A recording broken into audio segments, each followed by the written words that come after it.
Hi guys, Ethereal Awakening here, giving an individual zodiac sign reading, and this one is for Leo, Sun, Moon, Rising, Venus. Check your North Node. And when I say all that, in case you don't know, you have a natal chart, which is the map of the constellations on the moment you were born. At the moment you were born. You can go and Google free natal chart, and you will need to have the exact moment you were born, exact time you were born. If you don't know it, don't guess at it. The best thing to do is to put 12 noon in the place, and you do need to have the city and state you were born. But it is really cool to look at the constellations, energetic influence over your life and how you attack different obstacles. And it's kind of like your map of how you navigate life through the constellation's energy and its influence over you. It's brilliant and it's beautiful to kind of look. So if you know the time you were born, it's even better. Like I am an Aquarius sun, but for the past 3 months, I have been way identifying more on my rising sign, which I'm a Leo rising. And that's kind of like your soul zodiac sign in a way. So it's really kind of cool to check that out if you haven't already. But your heart is your best guide and resonator. If something in the message is for you, you'll know it. If it leaves a bad taste in your mouth, spit it out. Move on. No big deal. Again, Spirit, what messages do we have for Leo? Sun, Moon, Rising, Venus, the sign of Leo. Spirit, what messages do we have for Leo? Sun, Moon, Rising, and Venus, sign of Leo. One more time. All right, feels good. Thank you in advance. First two cards, current energy, Seven of Cups, Justice, heart space, Ten of Pentacles, Ten of Swords, and possible outcome, Star card.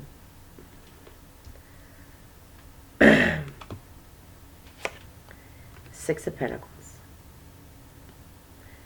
And underlying energy, what you might not be aware of, Eight of Pentacles, Two of Cups, High Priestess. So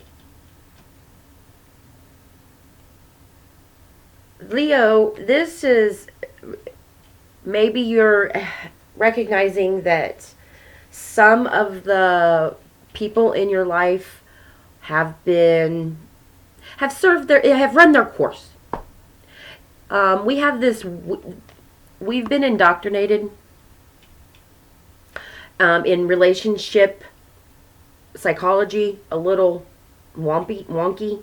And this is something I had to come into terms with, very crash course. If you have toxic parents, it is okay to cut the tie with them, and to learn and heal on your own. And then, at a later date, maybe, kind of test the ground, see how that relationship is. You do not have to honor on that level of your, you do have to honor your parents, but how do you honor parents who are toxic? Well, first of all, you learn how to honor yourself, and that becomes the best gauge and mirror for how we interact with everyone, is when we can honor, respect, love, heal, and fully, deeply appreciate who we are as an individual, as a child created in God's image, not a facsimile, not a carbon copy, but as that important role that we each have. That becomes the projection that we take out to form new relationships, which is kind of what this is recognition of. When I see High Priestess, Two of Cups, and then the Eight of Pentacles, this is the hard work of recognizing that some relationships, even though, well, it could be husband or wife. I gave vows. Well, to what degree do those vows take precedence over your own healing and your own happiness? And when you realize, this person, are constantly changing. The only thing constant in life is change. And evolving is part of what healthy relationships do. They evolve together. And if you find yourself not evolving upward, more like Christ, de-evolving, well, that relationship, is not, I'm not saying that the relationship is the cause of it, but you probably need to retract from it, cut the relationship off. It could be your children. It could be your parents. It could be friends you've had since you were childhood. None of those relationships are going to flourish and be what's in your outcome here. Healing and reciprocal, caring, giving, back, good energetic flow relationships if you're doing nothing but hurting each other. What we have here are broke people finding other broke people and breaking each other even more. Instead of, before we go out and make any relationships with anyone, healing wholly, individually. Current energy is Justice and Seven of Cups.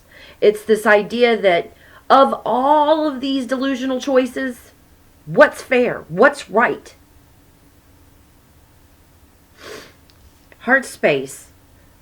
Do you want to constantly feel like you're stabbed in the back and hurt and bleeding and dying in the snow? Or do you want to have all the things you want in your world? All of the beautiful, again, here's the two. This is all, this Leo reading is about relationships, platonic, familial, romantic, or otherwise. This is about looking squarely at what your current reality is, all the different choices or delusional ideas that we have in our heads. Because Seven of Cups can be external you, all these different things, or they could be internal choices that we think. But this Justice card is here saying, be honest and fair. Your heart is telling you right here, there's two tens. Which way do you like? Well, I know I don't like to be stabbed in the back and constantly feeling like I'm dying here with my face down in the snow and nobody's around to help me. So I've got to help myself get to this. And the only way of really doing that is healing. Healing all kinds of wounds so that I know, well, I'd rather be alone than with a bunch of people around me who leave me feeling like this. Because what's possibly coming is the healing and the reciprocity and the positive energetic flow between relationships, the hard work and the knowing that they are coming through this hard work. This is Spirit asking for some patience and some self-understanding, some self-love, some self-appreciation, because you've come a far way. And again, in that heart space, there's two tens. This to me, when I see this in the current energy, the choices and fairness and balance, and then this is in the heart space, this is like, well, which way do you want to go? You want 10 of Pentacles or 10 Swords? So, an honest, yep, you're right. I don't like that. I'm not going to go that way anymore because in my future, they are coming. I know they're coming. I'm working on myself. I'm treating myself kindly and lovingly and compassionately, and I will have the relationships just like this high priestess. This high priestess knows. She just knows. This hard work is not in vain. I will have relationships on all kinds of fronts, just like I want, just like I deserve, because I've put in the work. So Leo, I hope this has helped, and please subscribe if you haven't already.